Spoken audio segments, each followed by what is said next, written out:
Kerwin, Eliseo Garcia, doing World War II theme that, like we said about last week. Last week we did Norway, England and Japan. Yep. So 2 Axis and 1 ally. We're going over the 2 ally, 1 Axis. Japan wasn't an ally. No. Oh, England. Yeah. England, Norway. Yeah. So right now we're doing France and Germany, the heavy hitter, and the French. Yes. So to our foreign viewers, hiya. We're sorry in advance. Basically. So so we have Germany, which was a big part of the war. You could say that. I think they played a small role. They were there. Small role in World War II. And France, which, they did a thing or two, I think. I'll preface it with this. For as many French jokes as will occur during this, it's not to take away from the fact that the French resistance was exceptional. They were very pivotal in the overthrow of Germany's control in that region. The rest is just me making fun of the French and the fact that they're surrendered. French. Pretty easily. Yeah. All right, so we're actually going to start off with the French, which is the lighter of the 2 beers. Mm-hmm. So we have... It's a Kronenberg 1664. So from the reading that we had done, this is actually probably, or from what I had read, one of the most popular beers in France. It was actually one of their darker beers that was pictured during their assessment of the most popular beers in France. We went with the lighter one just because the description of it sounded a lot more appetizing than the other one was actually, it wasn't that it was not appetizing, it's just there wasn't much of a description at Bevmo. So on Bevmo, they do a placard, a description of the beers that give you a taste or how it's made or a little bit of a history of the beer.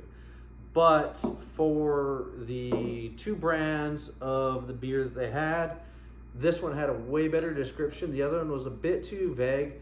It said it was the world's #1 French beer that they have, but that doesn't tell me anything about the beer itself. Yeah. Now this one lets me know in the tag that they had that the beer has a fruity, citrus taste to it with I forget what the other.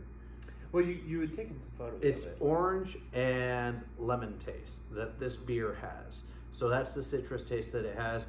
And it says it's rather refreshing. And it's another warm day out here in California. Yeah, we're darn near hitting 90 here. So it was 89 earlier today. I don't know what it is right now. But I'll take a refreshing citrus beer over one that says it's #1 with no description of how it tastes. And it was darker too. So I mean, obviously that's something that we may come across with the German beer being maybe not the perfect fit for a day this hot.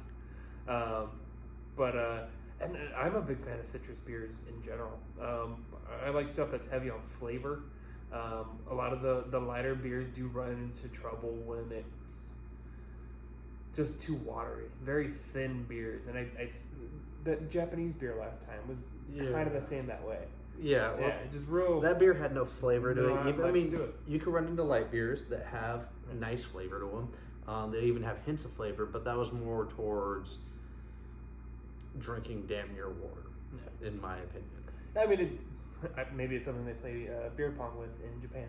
Maybe that literally might be their Budweiser. Their Budweiser, Bud Light, or their Keystone. That might be their Keystone out there for all we know. Their Natty Light. Yeah, their Natty Light. Oh, Rolling Rock. Oh no, God. Oh my God. But yeah. So we know that the French aren't known for their beer; they're known for their wine. But this is champagne, which that's unnew to me. Yeah. Well, so that's kind of the thing is that if you ever have champagne, that means it had to come from France because it has to come from the Champagne region. Ooh, good catch. It has to come from the Champagne region of France. Any other time that you have whatever essentially constitutes Champagne made elsewhere, it's considered a sparkling wine. Oh, more you know. Reading Rainbow. Yeah. Alrighty, so that's a little bit French. So like I said, we know that they're not known for their beer, or they're known for their champagne and their wines. But this is a beer review from World War II. We may do a wine tasting or champagne thing in the future. But for now, this is a beer review I from love champagne too. World War II countries, or participants of the World War II war. So here we go towards. There you go. So this is Kronenberg, 1664.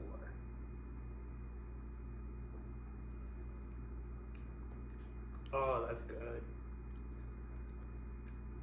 It is That's really good. That's sweet. This beer inspires me to run away with it. There's gonna be so many of these bad jokes. So many. I'm just gonna force them in there, like the German invasion. Just gonna blitzkrieg these jokes in there. That's bad. Yeah. It's almost as bad as this beer, in my opinion. How dare you?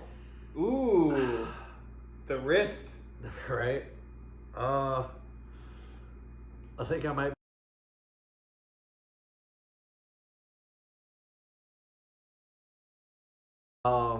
But on a for real note, though, it's very, very citrusy.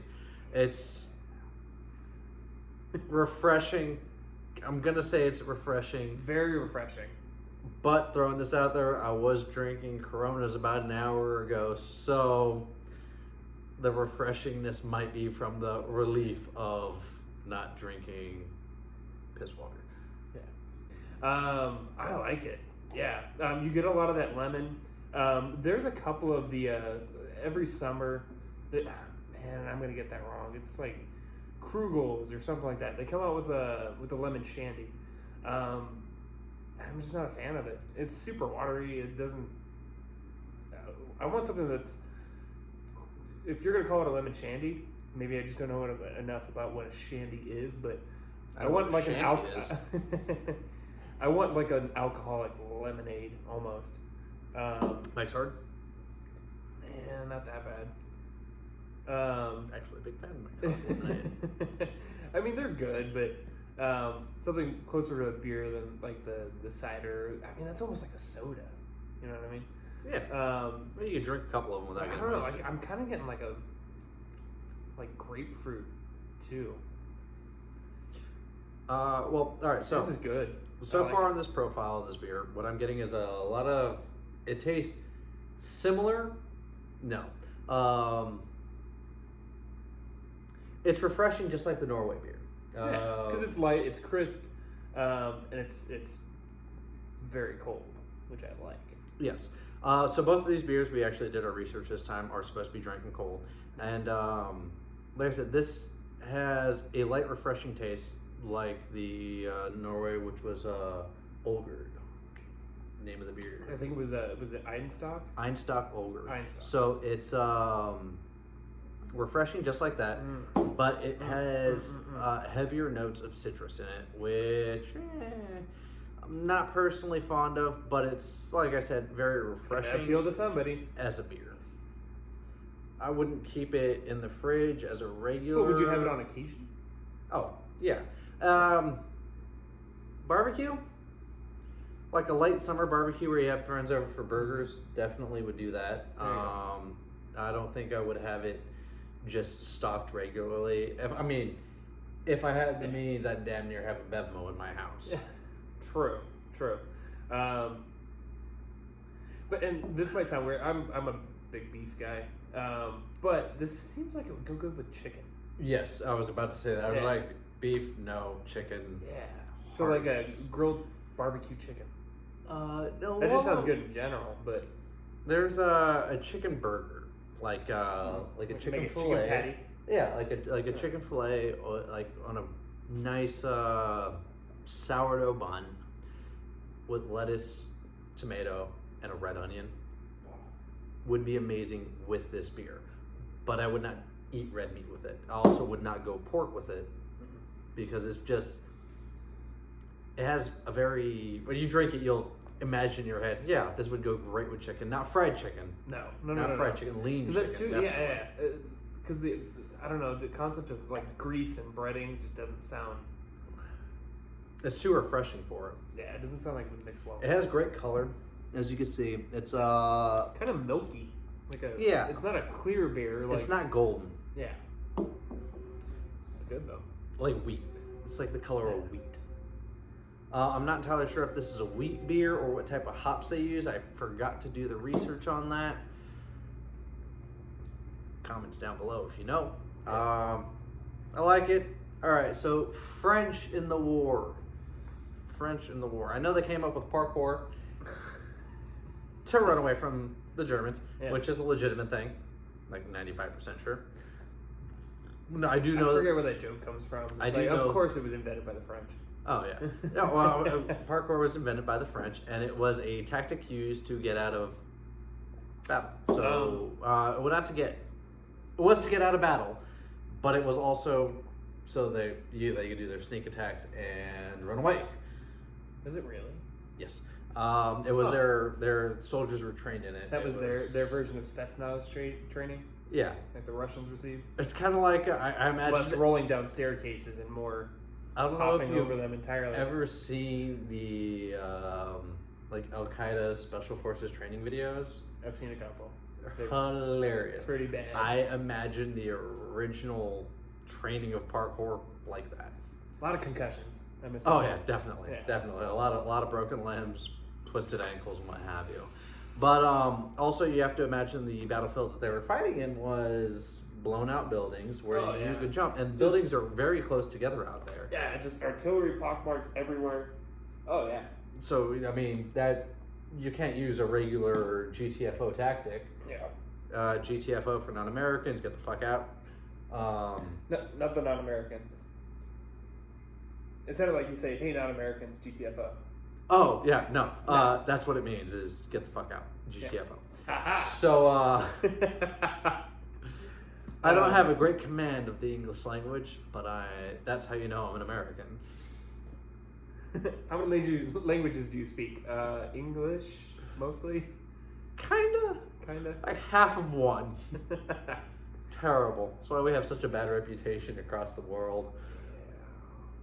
Yeah. Anyway. Moving on. Yeah.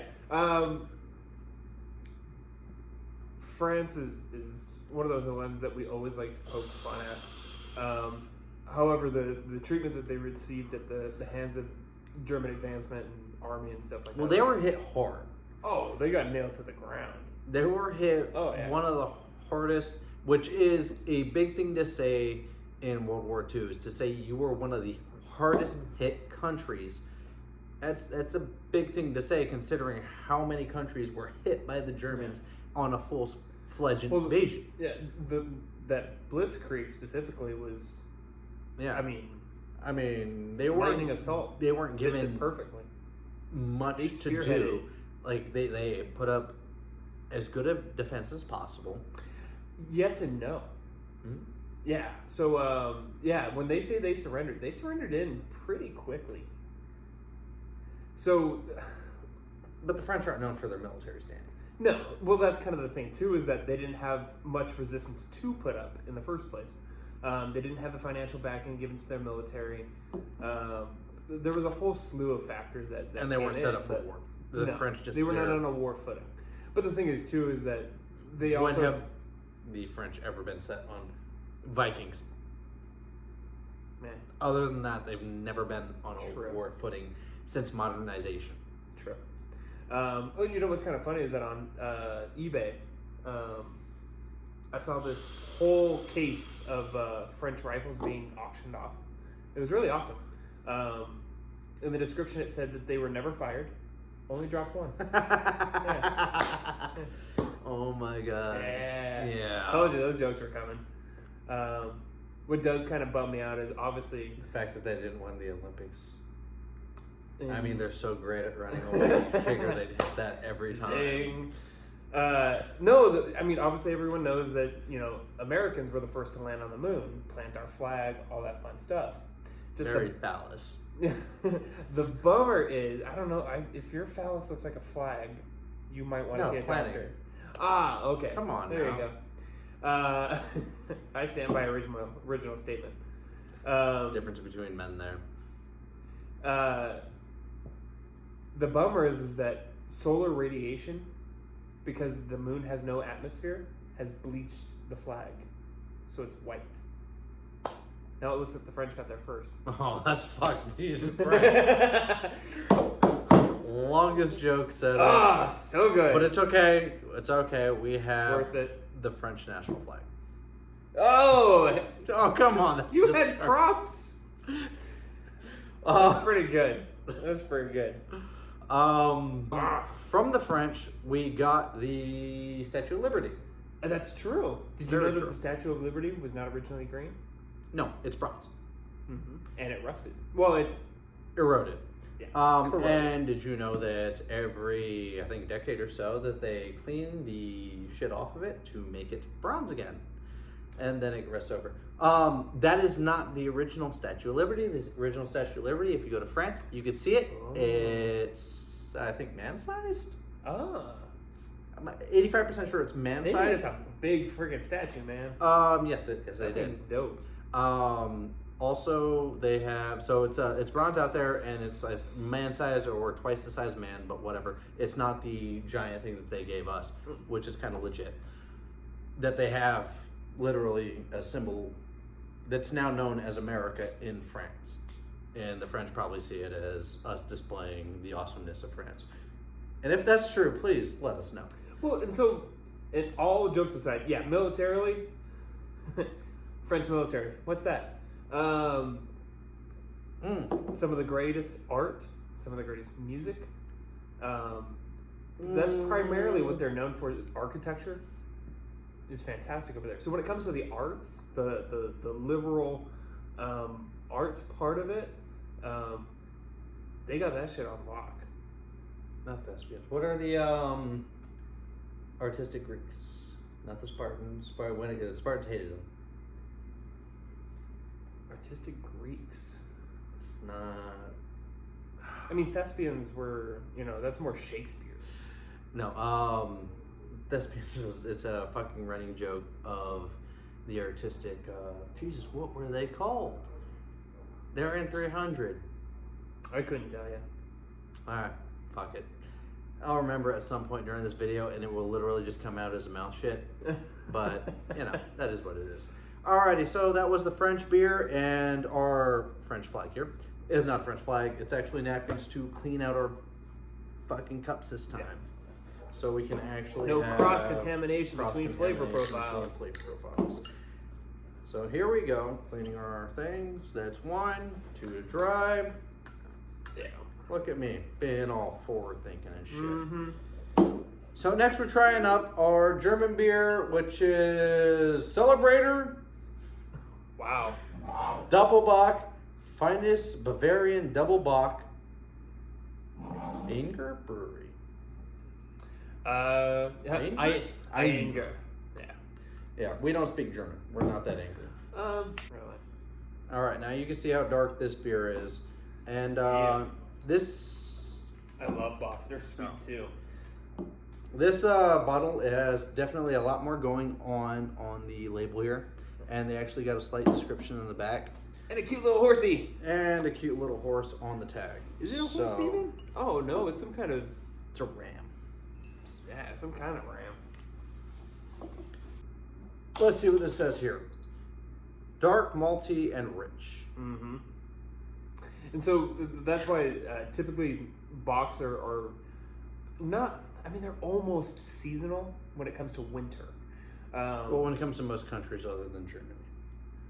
Well, I mean, for this particular style, reason being is that, because it's sweet. It's almost like a dessert. It's not quite like a port, something like that. But like a chocolate?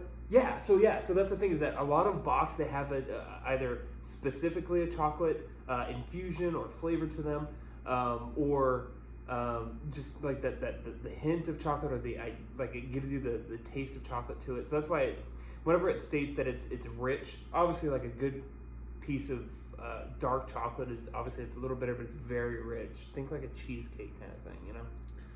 So at the back of the beer here, you're gonna notice the coat of arms there. So that coat of arms is apparently the family coat of arms for the people that own the brewery. Yeah. And it says the name of the beer, which I don't want to fuck up any further. At the foot of the Bavarian Alps is one of the most respected breweries, family owned and operated since 1878. Mm-hmm. So this here is part of their family arms on the bottle, which I think is kind of cool for them to be operating that long. And 91 years, or excuse me, 191. No, excuse me, 100 and math. Don't do it while you're drinking, kids. yeah. Wait a minute, 141 years. So come 2028, it'll have been around for 150 years. Pretty cool. Wonder if they're gonna have a celebratory. Ooh, Get it? Celebratory. Celebratory beer at that fucking stage in there. nice. I like it. So that's what we have going on with this beer. It's been around for a hot minute. The brewery's been around for a hot minute. I don't know how long the actual beer's been around. Do you? From its BA score, it has a 4.34 out of 5, which is outstanding. But Hold on before you continue. Oh, yeah. I really don't want to say it's Germany with the World War II thing going on. L'Chaim. Ooh. Oh my God. Kicking dirt in Germany's face. No, just give that a sniff. That is a rich beer. That's very malty. That is a rich, that has a nice deep scent to it. The other one didn't have a strong smell. Didn't really hit you. Yeah, so the description of the dark chocolate, very fitting. Because it has kind of that bitter taste to it. It's not like semi-sweet or whatever. There's a little sweetness to it, but even like the description that I'm... Oh, yeah. After dinner beer. This is a dessert. Most box usually are, much like ports. But even in some of the descriptions that I'm reading, they state that it's a beer that has a dominant malty taste. It doesn't have a lot of sweetness to it. Try it. The beer's origins are in a monk's recipe. The beer's origins in a monk's recipe are reflected in its hardiness. Yeah, that's good. The Pope of Beers, Conrad Seidel, describes it as almost black with a very slight red tone, a sensational festive foam, and truly extraordinary fragrance, which we just discovered for ourselves. That at first summons up visions of Greaves lard. Okay. I wouldn't say lard, but I would definitely say Well, that's the rich, obviously, like the lipid portion of lard or whatever. It's very rich, thick. It's thick. It's creamy. The scent of this will definitely have you craving Devil's Double Chocolate Cake. Oh my God, that sounds good. Yeah. But I would have this not with a chocolate cake. I would have this with a cheesecake, because you get the nice texture and flavor from the cheesecake, and you top it off with a nice, deep, dark chocolate. What's kind of interesting too is like the aftertaste kind of has like a coffee tone to it. Very true. Yeah. Which I don't like mocha beers or coffee beer. I don't drink coffee. I like tea in the morning. So that's an influence from my dad with his Irish upbringing. So that 32-ounce mug you tear around, you put tea in? Yeah, it's a lot of tea. Yeah. But just like they were describing, again, it's got kind of a coffee aftertaste. It's really good. It's not very sweet, or it doesn't have much of the sweetness that you would typically attribute to a Bock or double Bock. This is good though. I can go on and on about this beer. Wouldn't have it with dinner. Wouldn't have it with a steak. I would have this with desserts all day. Strawberry shortcake. Have this beer. Oh. Hell, if I was what about to have a sweet coffee cake, if I was to eat coffee cake mid-afternoon, I would have this beer. Ooh, I love coffee cake. Like if you were gonna have a Or meeting like with cinnamon somebody, or just a general get together where you're gonna have guests over,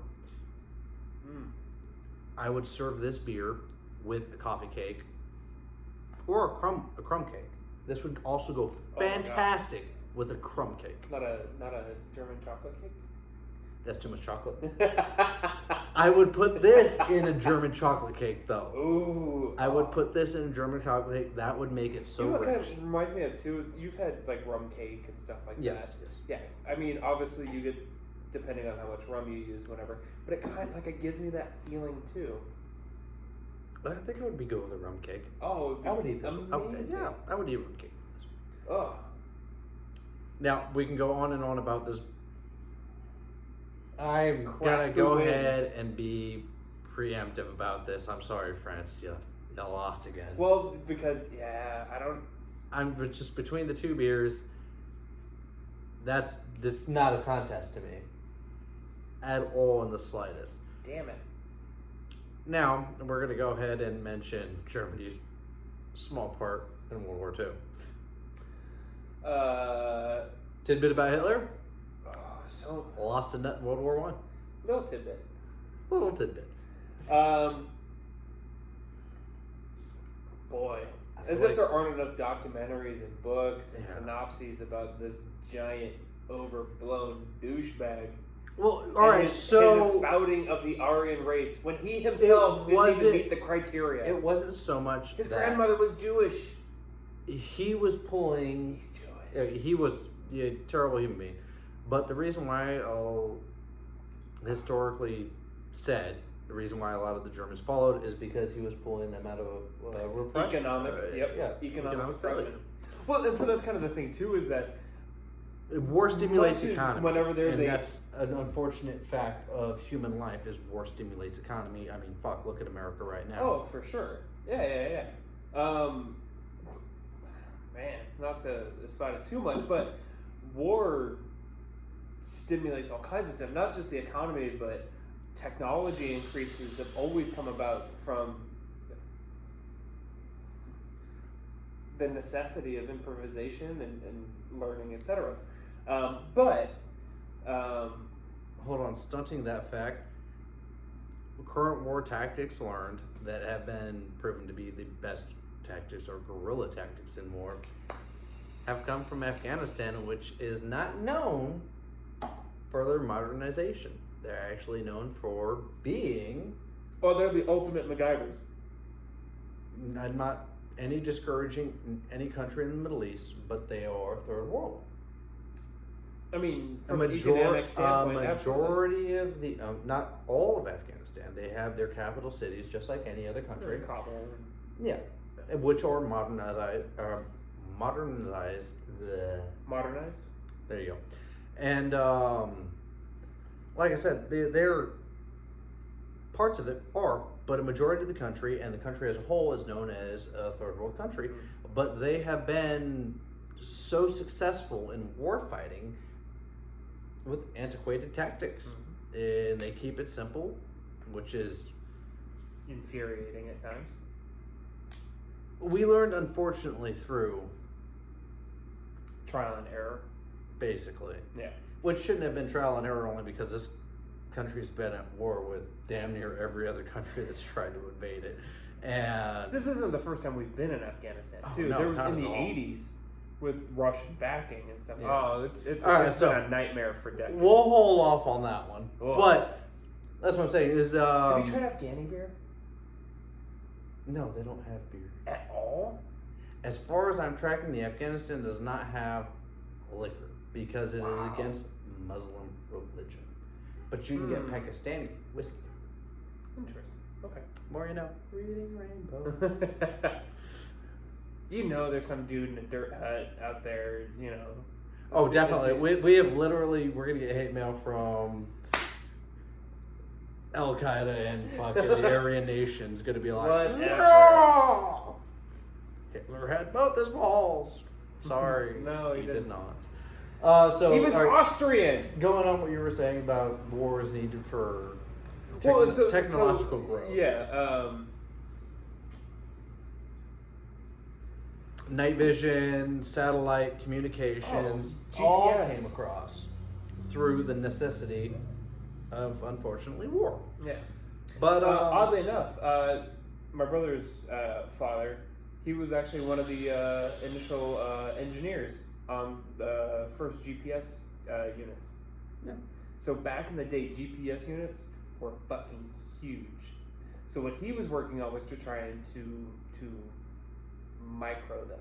Yeah. So I mean, now we all have it on our phone. yeah, it's crazy. The CIA is watching you. Conspiracies. Anyway. That's a whole another thing we're doing after this. What's the CIA's favorite beer? But at the time that JR remembers, I'm going St. Paul's. they had it to the size where it could fit in the back of a Jeep. And that was amazing. Technological ingenuity. Yeah. Amazing at the time. Yeah. He also worked on Sikorsky helicopters, Apaches, for their guidance system, stuff like that. He wasn't in the military himself, but he was a consultant or whenever they farm out to some company to help them with Consultants. Yeah. But yeah, so World War II, terrible thing. Germans. Come on, Germans. guys. Germany. So after World War I, they got their asses handed to them. They were obviously frustrated. They were angry. They had every country on the planet against them enacted sanctions. They weren't allowed to build a military, which came as a surprise to fucking everyone. When holy shit, this army's huge. But the thing is too is that whenever Hitler eventually came into power, political power via the brown shirts, he was a POW in World War I. Yeah, and he eventually went to prison for crimes. Well, political stuff. That's where he wrote Mein Kampf and all that fun stuff. But he ends up coming into power, and the vast majority of it, and it still happens to this day, which I don't fucking understand. Oh, well, where they blamed all of their economic and social troubles on the Jews. For the most part. There were other people that they blamed as well, but the vast majority they blamed on the Jews. Okay. So going back to World War II. But here's the bizarre thing is obviously which is a strong statement. So going back to World War II and Hitler. Obviously there was a absolute economic downturn for Germany after World War I. And demoralization. Absolutely. So the thing is too, think about it. Your entire populace is pissed. And blamed. They're broke as fuck. But do they internalize that to where, we did this, we are at fault, blah, blah, blah? No. Obviously, your leaders are typically the ones that are going to be making that decision for you. Well, no, it's and then what your you leaders, look to. Right. And then your leaders point out, hey, we're a proud people. We're amazing. We didn't lose because of us. We lost because of them. And you find and that's when people go, oh, that's right. Fuck those people. Yeah. Wrong. So the thing is, they go on this blitzkrieg, this fucking crazy rush across Eastern Europe, making their way the London bombings. You need to Google that shit. It was nuts, super nuts. They carpet bombed them for like a week. You know the Death Corps of Krieg? No. From Warhammer? Oh, yeah. Yeah, if you guys are familiar at all, it's like that. So, in 9 months into a bombing campaign, 2 months after everyone died, we stop when I say we're done. Anyway, and yet Britain, and here's the thing too, is America always likes to stride in like, ooh, we won World War II. We were the killing stroke. We only showed up in the last 2 years of this 8-year debacle. But we had allocated a shit ton of our resources to the war. Indirectly. Because Congress wouldn't allow us to join. Well, we had a standing order not going. It doesn't involve our continent.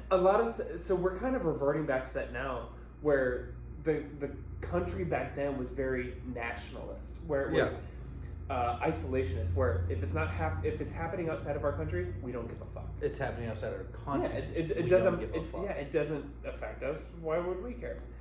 So the thing is that FDR at that point, Canada, we would have fucking been in balls deep. Hey man, maple syrup. I can't have that shit in a No, not so much that. I love waffles.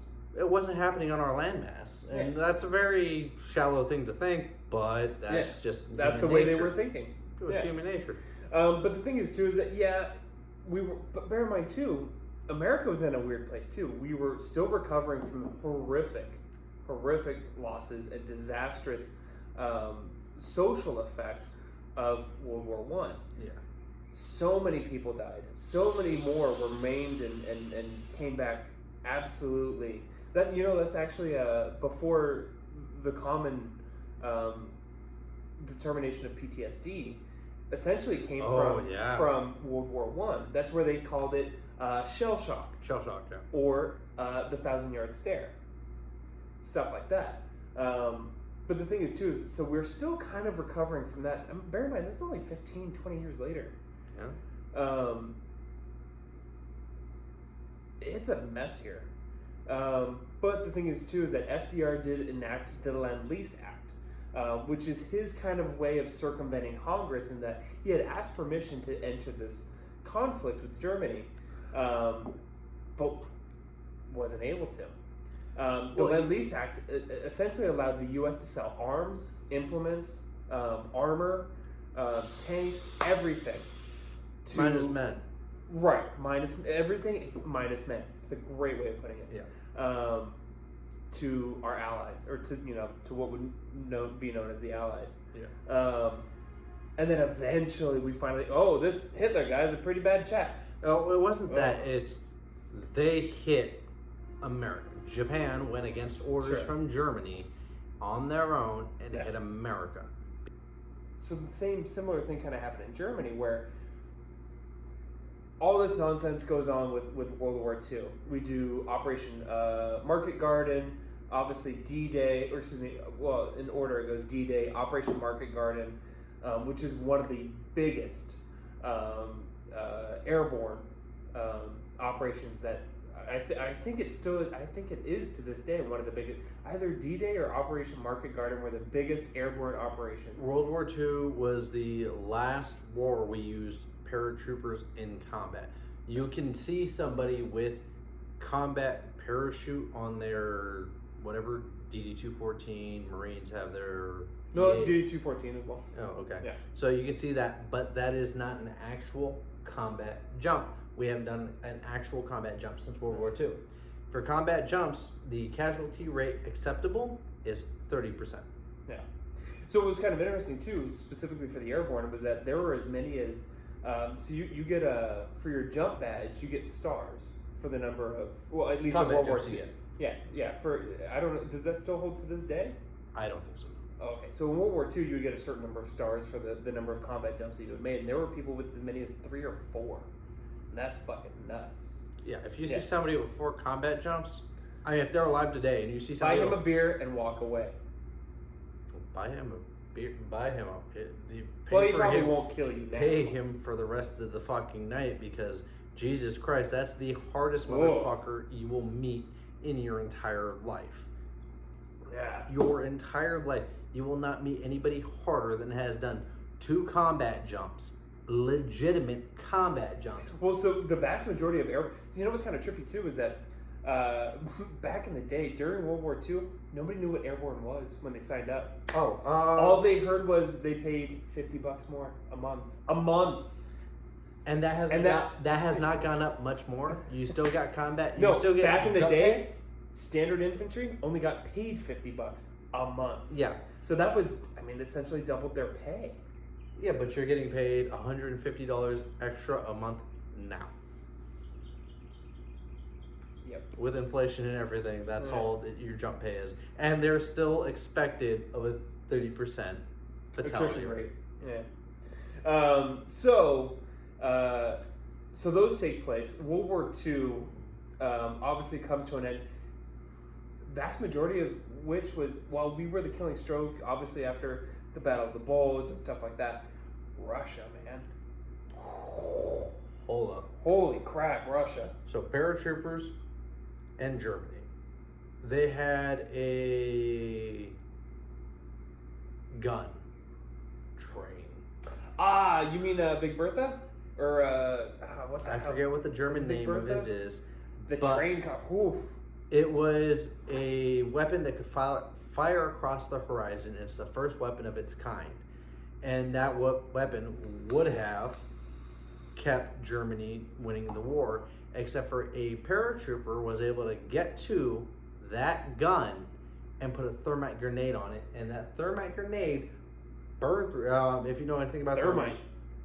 thermite will burn through damn near anything until it exhausts its fuel.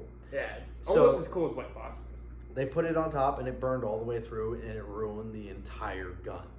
And it's irreparable because it just burns a hole straight through, so everything has to be replaced. So Germany wasn't the only one with railroad guns.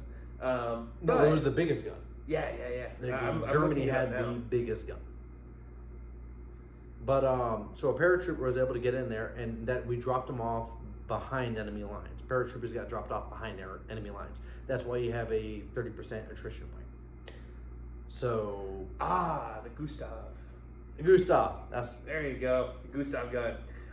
sure Gustav. So this is kind of interesting. Sure. So the Gustav was actually destroyed by the Germans near the end of the war in 1945 to avoid capture by the Russians. So Germany during the war, fuck you guys. Right? During the war, So they end up French- splitting the company or the country into two halves: East and West Germany, the Berlin Wall, all that stuff, Reagan, etc. With Russia controlling one portion and Germany controlling the other. So if I'm not incorrect, I want to say East Germany was controlled by Germany, Western Germany was controlled by Russia. And that was one of their caveats. Yeah. Yeah, they're like, cool, we did all this cool stuff and we took over. We're gonna keep this part. So Smart. Yeah. Alrighty, so back to the beer review. That's it for your history lesson, boys and there girls. you go. I French lost this to me. 110%. You know what? That French beer was super good. However, the German beer was slightly better. And I'm saying they're both good. Oh, to they're me, both good. To me, it was a landslide. However, for me, it was more of a preference. Well, you do like citrus beers? I do, but I'm still gonna go with the German beer as a dessert. Maybe it's just I don't get enough of these, and it's a refreshing How would you rate change. it? French beer. French beer is getting that's getting an 8.5 out of me, and that, Wow. I know that German beer is getting a. If I'm gonna keep it close. I'm gonna say 8.75. Well, no. Just give it a 9. I want you can get 1 decimal point, but going past that is just a bit too much. It's getting an 8.6 then. How about that? All right. They were neck and neck. They're very good for different things. So that's for me where the struggle comes.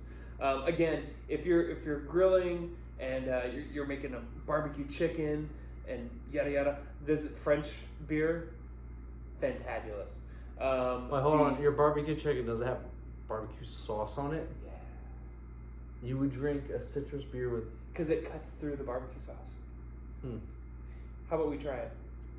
I'm definitely down to try it. There we go. Not the next episode, Experiment. but one after that. Yeah. The After we German get done beer, with the series. dessert beer. So you would have this for dinner and that for dessert. Absolutely. Absolutely. Good stuff.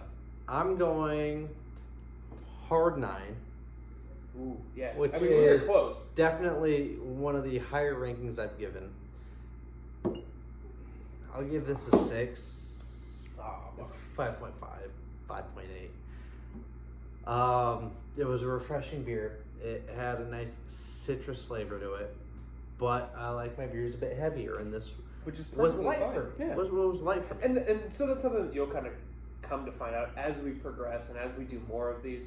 I'm sure that there are going to be times where our tastes and preferences It's happened are going to before. diverge.